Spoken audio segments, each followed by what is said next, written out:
Breaking చూస్తున్నాం. ఆదిలాబాద్ లో పత్తి విత్తనాల రైతన్నలు రోడ్డెక్కారు. విత్తనాల కోసం 3 రోజులుగా షాపుల ముందు పడికాపులు కాస్తున్నారు.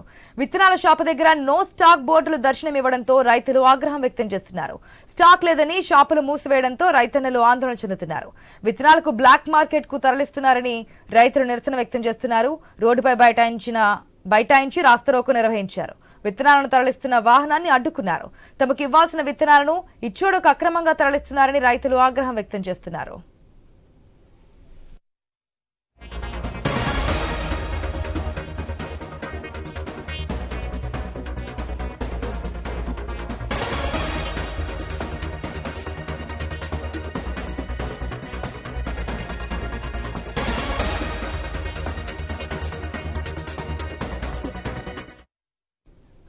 ఆదిలాబాద్ లో పత్తి విత్తనాల రైతన్నలు రోడ్డెక్కారు. విత్తనాల కోసం 3 రోజులుగా షాపుల ముందు పడిగాపులు కాస్తున్నారు.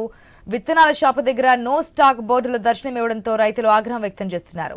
స్టాక్ లేదని షాపులు మూసివేయడంతో రైతన్నలు ఆందోళన చెందుతున్నారు. విత్తనాలు బ్లాక్ మార్కెట్ కు తరలిస్తున్నారు. రైతులు నిరసన వ్యక్తం చేస్తున్నారు. రోడ్డుపై బైఠాయించి రాస్తారోకో నిర్వహించారు.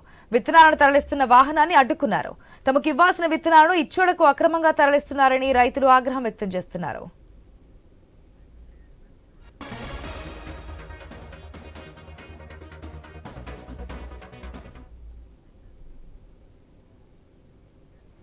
మనం చూస్తూ ఉన్నాం తెలంగాణ స్టేట్ లో రైతులు అది పంట పండించిన దగ్గర నుంచి లేదంటే పంట పండించడానికి కావాల్సినటువంటి విత్తనాల దగ్గర నుంచి ప్రతిదీ కొత్త గవర్నమెంట్ కొలువు తీరిన తర్వాత అవస్థలు పడుతున్నారని ప్రతిపక్షం చేస్తున్నటువంటి ఆర్గ్యుమెంట్.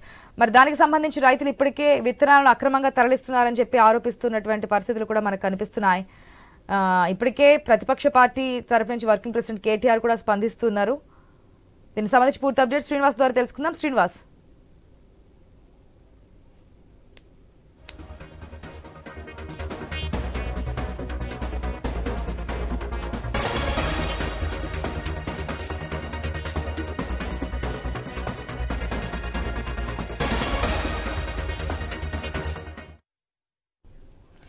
ఆదిలాబాద్ లో పత్తి విత్తనాల రైతన్నలు రోడ్డెక్కారు. విత్తనాల కోసం 3 రోజులుగా షాపుల ముందు పడిగాపులు కాస్తున్నారు.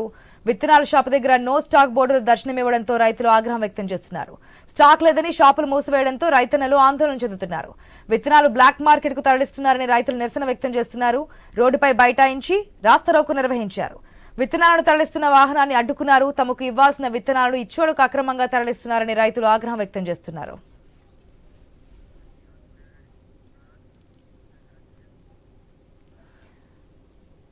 మనం చూస్తూ ఉన్నాం ఏదైతే విత్తనాలను అక్రమంగా తరలిస్తున్నటువంటి వాహనాల యొక్క టైర్స్ గాలిని కూడా తీసేస్తున్నారు రైతులు.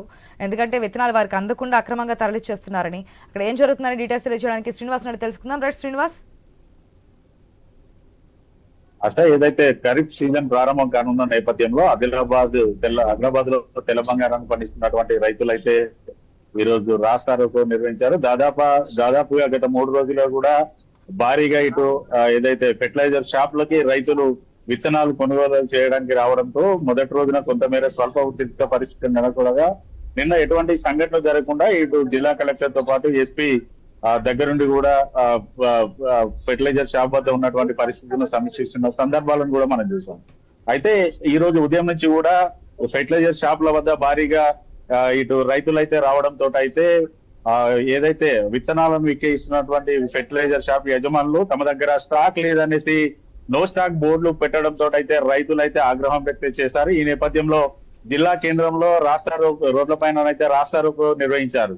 అయితే ఇటు రైతులు కూడా చెప్తున్నది ఒకటే, కేవలం నో స్టాక్ బోర్డులను పెడుతూ ఇటు ఫెర్టిలైజర్ షాప్ యజమానులు మహారాష్ట్రకు అక్రమంగా విత్తనాలను అమ్ముకుంటున్నారనేసి ఇటు ఆరోపణలు చేస్తున్న సందర్భంలో కూడా మనం చూసాం. అయితే రైతులు ఇటు రాస్తారోకో చేస్తున్న సందర్భంలో ఒక వాహనంలో సీడ్స్ వెళ్తున్నట్టుగా గుర్తించినటువంటి రైతులు కూడా ఆ వాహనాన్ని అడ్డుకొని వాహనానికి గాలి కూడా తీశారు. ఓవైపు తాము విత్తనాలను విత్తడానికి ఎండను కూడా సైతం లెక్క చేయకుండా తాము క్యూ లైన్ లో నిల్చుంటా ఉంటే ఫెర్టిలైజర్ షాప్ యజమానులు మాత్రం అక్రమంగా ఇటు విత్తనాలను తరలిస్తున్నారనేసి ఆగ్రహాన్ని అయితే వ్యక్తం చేశారు. ఏదైతే ఆ వాహనాన్ని కూడా ఖచ్చితంగా సీజ్ చేసి ఈ విత్తనాలను తరలిస్తున్నటువంటి ఫెర్టిలైజర్ షాప్ యజమానులపై చర్యలు తీసుకోవాలి. అంతేకాకుండా వారి లైసెన్సులు కూడా రద్దు చేయాలనేసి ఇటు రైతులైతే ఆగ్రహం వ్యక్తున్నారు. ప్రతి ఏడాది కూడా తమకు సరిపడా మేలు రకమైనటువంటి విత్తనాలు అందించకుండా తమను అన్ని రకాలుగా ఇబ్బందులకు గురి చేస్తున్నారు. ఇటు మార్కెట్ లోకి నకిలీలు రావడంతో నకిలీ విత్తనాలను ఇచ్చి తాము పూర్తిగా ప్రతి ఏడాది కూడా పంటలు నష్టపోతున్నాం అనేసి ఇటు రైతులు అయితే ఆగ్రహం వ్యక్తం చేస్తున్నారు.